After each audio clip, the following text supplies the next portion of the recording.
December has begun, and you know what that means for all Disney people. What?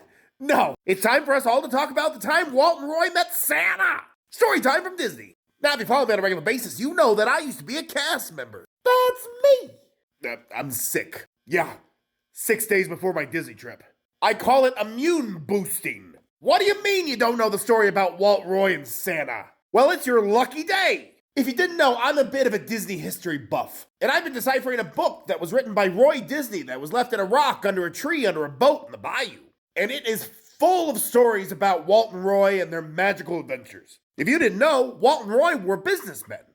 Magic businessmen, who went all around the world trying to find magic to put into their parks. Which, fun fact, were originally built to cage ancient creatures. Bet you didn't see that on Disney Food Blog.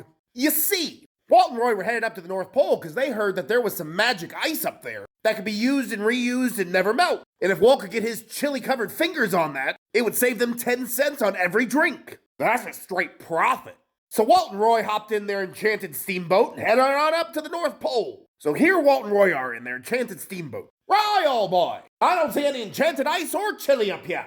Just miles and miles of icebergs. Fun fact, no matter where Walt and Roy went, Walt was always looking for chili. Chili being the only food that if he eats it, would keep him from turning into the great beast liver lips. I understand if this is a lot. You should check out my playlist, The Old Gods of Disney. This will explain a lot. But even not seeing the prize at hand or chili, they moved forward. Until there was a great blizzard. The steamboat was whipped back and forth even with the ancient magic. That is until they found themselves coming up on a little village. Right, old boy, I believe most of these houses' roofs have caved in. I'm gonna eat quite the can of chili if I'm going to help them rebuild. Until all of a sudden, Roy heard a noise. That's when Roy spotted 2 children in the water. Help! They were screaming. Help us! Roy turned the boat around, picked them out of the water, and realized in that moment they were not children. Could they be pixies, Roy asked. Nah, too big for pixies. Walt and Roy being well versed in pixies, having earlier that year tricked the king of the Florida pixies, they don't seem to be drinking Yingling. That's when they heard the faintest little voice from Roy's hand.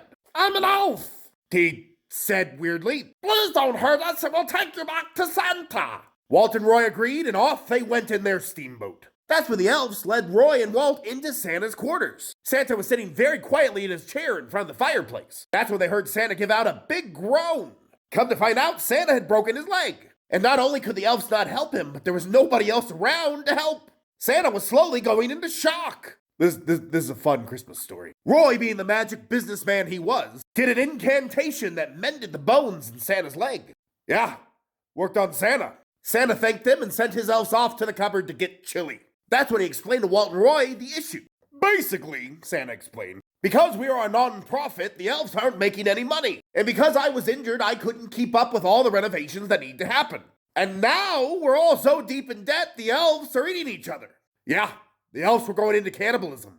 This is a good Christmas story. You should put this right with the night before Christmas. And as Walt is listening to this story and ingesting his chili, he comes up with the chilliest of ideas. You're saying you need these elves only half the year, correct? Santa agreed. How about this, Jelly Belly Man? For half the year, the elves will be up here working on toys. While the other half of the year, they'll work for me, doing odd jobs, working in my chili mines.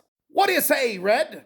Don't call me Red, Santa said with a grin. I think we can do business, Santa said. You see, Santa hadn't been alone at the North Pole in a while, and he was ready to get those elves out of there. So to this day, after Christmas every year, the elves come back to Florida and California and work for the resorts. You ever slept in a Disney bed? Well, if you have, those sheets were washed by elves. You thought they were done by machines?